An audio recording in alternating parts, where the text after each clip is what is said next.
Sir ಬಿಸಿ ಇದೆ sir. ಚಪ್ಪಲಿ ಕೊಡಿ ರೇಟ್ ಆಗಿದೆಯಲ್ಲ ಸರ್, ಅದಕ್ಕೆ ಸಂಬಂಧಪಟ್ಟಂಗೆ ಏನು ಹೇಳ್ತೀರಾ? ಮಾಡ್ಲಿ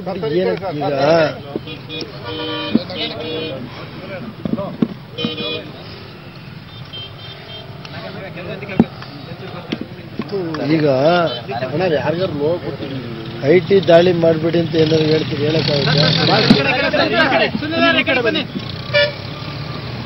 ಈಗ IT ದಾಳಿ ಮಾಡಬೇಡಿ ಅಂತ ನಾವೇನು ಇಟ್ಕೊಂಡಿಲ್ಲ, JDSನೇ ಗುರುತಿಸ್ಕೊಂಡು ಮಾಡ್ತಾರೆ ಅಂತ ನೀವು ಮಾಧ್ಯಮದಲ್ಲಿ ಹೇಳ್ತಾ ಇದ್ದೀರಿ. ಅದಕ್ಕೆ ಮಾಡಲಿ, ನಾವೇನು ಬೇಡ ಅಂತೀವ.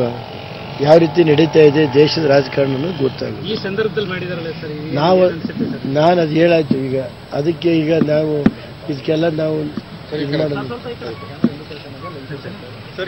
ಕಾಂಗ್ರೆಸ್ ಮತ್ತೆ JDS ಮುಖಂಡರನ್ನೇ ಅಂದ್ರೆ ಅರ್ಥ ಮಾಡ್ಕೋಬೇಕು ಇವತ್ತು ಯಾವ ರೀತಿ ನಡೀತಾ ಇದೆ ಅನ್ನೋದು.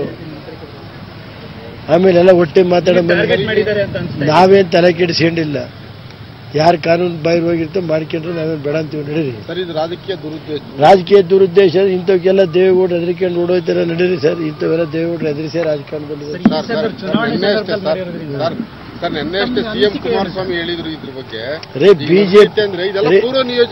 ಬಿಜೆಪಿ ಮುಖಂಡ್ರೆ ಎಲ್ಲ ಕಡೆ ಈ ತರ ಮಾಡಿಸ್ತೀವಿ ಅಂತ ಅವರೇ ಹೇಳ್ತಾ ಇರೋದು, ನಾವೇನ್ ಮಾಡೋಣ? ಬಿಜೆಪಿ ಮುಖಂಡ್ರೆ ಇಂಥ ಎಲ್ಲೆಲ್ಲಿ ಈಗ ಈ ಹಾಸನಲ್ಲಿ ಪ್ರಜ್ವಲ್ ರೇವಣ್ಣ ನಿಂತಿದ್ದಾರೆ, ಅಲ್ಲಿ ಮಾಡಿಸೋದು. ಕುಮಾರಸ್ವಾಮಿ ಅವ್ರ ಮಗ ನಿಂತಿದ್ದಾರೆ ಅಲ್ಲಿ ಬೆಂಗಳೂರಿನಲ್ಲಿ. ಇವೇ ಇಂಥ ಕಡೆ ಮಾಡಿಸ್ತೀವಿ ಅಂತ ಅವರೇ ಹೇಳುವಾಗ ನಾವೇನು ಮಾಡೋಕ್ಕಾಗಿದೆ? ಯಾಕೆ ದುರುದ್ದೇಶಪೂರಿತ ಅಂತ ಅನಿಸ್ತಾ ಇದೆ? ಅದನ್ನ ರಾಜ್ಯದ ಜನತೆ ಟೈಮ್ ಬಂದಾಗ ಎಲ್ಲ ಹೇಳ್ತೀನಿ, ಹೇಳಿ ಆಯ್ತು. ಬೆಳಗ್ಗೆ